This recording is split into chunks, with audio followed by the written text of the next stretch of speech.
Welcome back to The Breakdown. Today we're going to be taking a look at how to talk to your parents about scammers. Yeah, in 2020, over $1 billion was stolen from senior citizens by scams, whether it be by phone, email, letter, somebody knocking on your door, and so many more. This has become a major issue as scammers continue to get better. We, as people, get used to a scam. There's new technology ways to try to block scams. Well, scammers get creative and they find loopholes. We feel safe with a layer of security and they take advantage of that. So we're going to be breaking down how to talk to your parents because these are the people who are often victims of it. Though remember, you who think you may know everything can often become a victim of scamming because you feel overconfident. So always remember too that as you talk to your parents, you need to be paying attention to these scams too. But first, before we break into the best ways to talk to them about this, if you're new here, do me a big favor. We cover the wide world of what's happening, try to break it down, make it easy to understand in videos like this and in podcasts. If you like this content, do me a big favor. Help us grow this new channel. Hit that subscribe button, hit that thumbs up. It really does help us because it lets YouTube know you enjoy what we do here and hopefully we can help you learn something new. All right, how to talk to your parents about scammers. Well, one of the main ways is make talking to them a regular thing. Now, you don't want to just one day have a big, massive class on scams. You want to regularly remind them of it so you don't forget.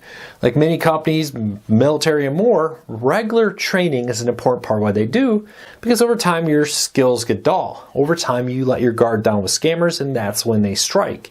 When they think you're not paying any more attention, they get in there and they say, hey, this person is ripe because they think they know everything about scammers.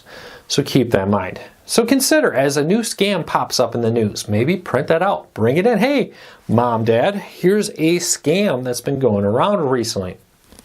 For instance, I recently talked about scammers targeting Amazon. They call you, pretend to be Amazon customer service, and what we really end up having is a person that's just trying to scam you with fake customer service help that they either try to charge you for, get you to give you your personal log information, maybe your credit card number and more, because they try to say, oh, didn't you just buy a $500 thing? Or actually they'll pretend to be fraud. Hey, we noticed a possible fraudulent purchase of $599 on your credit card. Well, if you can confirm your credit card number, code, all that, we'll cancel this order for you. And that's how they get you. So consider regularly talk to your parents about it, regularly bringing them examples out there. And that brings us to number 2, bring them regular examples of scammers, what they do out there. Now, I recently bought my grandparents' old house. My grandpa passed away a couple years ago. My grandma downsized into a condo. And it all coincided with the time we were looking for homes, and it just kind of worked out for us to pick up this home. What I was shocked is the amount of scam letters and mail that went to my grandparents that I, as a 30-something-year-old guy, didn't get. Even I found from legitimate businesses where I wouldn't say they're necessarily straight up scams, but they were scammy. For example, one was a lawn care company. My grandma had to use the same lawn care company for many years. They did a good job. I hired them. Well, a different lawn care company in the area mailed my grandma a contract to this address and just said, oh, here's your new update. It was just a little thing that said new updated contract for 2021, sign at the bottom. It wasn't even from her own landscaping company. It was some random person out there just trying to get people to sign up, maybe thinking they were renewing a previous company they had worked with in the past. And that's kind of the behavior I see a lot. Not necessarily straight up scams as much as they can also just be companies that are maybe being less than ethical. I thought it was very unethical for a company to send her a contract and say, hey, sign this. So we can do your lawn service this year, instead of identify themselves maybe as a new company, trying to make her think this was the same company she always worked with. So consider bringing her regular examples, maybe email copies of scams you get, maybe letters, maybe talking to her about phone scams. Hey, have you heard there's a lot of new scammers claiming to be customer service from Amazon and more? By educating slowly over time, you're much more likely to keep it in the front of their mind and help protect them.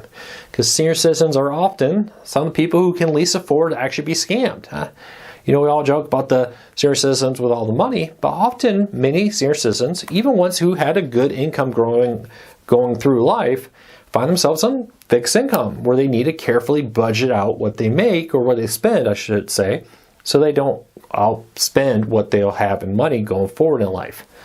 So keep that in mind. Continuously educate them about the dangers of scammers out there by showing them the scams. Not just talking to them about it, but physically give them a copy or physically giving them a news story about it. So keep that in mind. Number 3, consider signing your parents up for a credit monitoring service. Now, we are a lot more careful online, and we're a lot more careful with things because we're a lot more used to it. For instance, very rarely now are Social Security numbers used for identification. When I went through college the first time, right after high school, Social Security was how you lived and died in college. It was your student ID and so much more. When I went back to college, so I did college for a year, and then I went back to college 5 years later, to finish college finally. Then they weren't using Social Security numbers anymore. So today you may not have had that where you go through life where your Social Security number is something that you're used to giving out. But your parents may be used to that. They may have gone through college like I did at the beginning where, hey, yeah, your Social Security is your student ID, for example. So keep that in mind. Maybe sign them up for a credit monitoring service because their information may actually be more likely to be out there because it may be in more places and more vulnerable to be leaked, or they just may be more willing to give it out. So keep that in mind. Don't be afraid to just say, hey, would you like me to do it? Honestly, for my parents, I would probably pick up that cost. Whether it be LifeLock or one of the other services, or talk to their bank about credit monitoring. They may offer something for you at a discount or a deal. Many banks are doing that. And that brings me to number 4. Monitoring your bank account. Now, one of the best things to do is to continuously monitor what's happening with your bank account. The worst thing to do is find something that's wrong and then have to go back years to try to fix it. But if you can catch it immediately, do that. Maybe talk to them about using credit cards more and then paying it off regularly. Now, everybody's different. If you have parents that are maybe not good with that, not good with self-control and money. I know when I was younger, I wasn't necessarily that great with self-control and money. That may not be the best thing, but credit cards do offer an additional layer of protection as long as you're not letting it build up and having a ton of interest payments and you're paying it off regularly. So keep that in mind. But maybe you sign them up for online banking that you can monitor. So you can go in there every week and just say, hey, there's a mysterious charge in Atlanta, Georgia. I know you weren't in Atlanta, Georgia. Did you buy something through the mail? Did you call or anything? What's this $400 charge here? For example, help them be proactive in protecting their credit by you helping manage it. It can really help parents out over time. So keep that in mind. Talk to them regularly about it. Don't let them be one of the people who lost a collective $1 billion in money in 2020 to scammers. Show them regular examples. You can say, yeah, your parents can go, oh, yeah, scammers. But maybe bring them a news story. Bring them an example so they can see it to really help make that a reality in their mind when they look at it. And maybe consider signing them up for a credit monitoring service. Are they paying subscriptions out there more? Run a credit report on them. Find out what's on their credit. Is there some credit cards out there they don't know about? And maybe consider helping them with their bank account information. Hopefully that will help you because, to be honest, we don't want our parents to be in a tough spot. And a little bit of help from you to help them can help you in the long run. What happens if they do steal all your parents' life savings? Now you're going to have to work to help them. So a little bit of proactive help here could help you too in the long run. So keep that in mind. I hope this video helped you learn something new. I hope this video helped you maybe protect your parents from potential scams. Don't forget though, you're just as vulnerable. It's typically the people who think that they're, oh yeah, we got this. I'll never fall victim to a scam. That confidence can over time lead to errors, which can allow scammers to take advantage of you. Trust me, they love hearing people say, oh yeah, I never fall victim to scams because they think you're overconfident. So keep that all in mind. I hope this video helps you. If it did, hit that subscribe button, hit that thumbs up. It really does help us because it lets YouTube know you enjoy what we do here. Hopefully we can help you learn something new. Thanks for your support. I'll be back with another video real soon.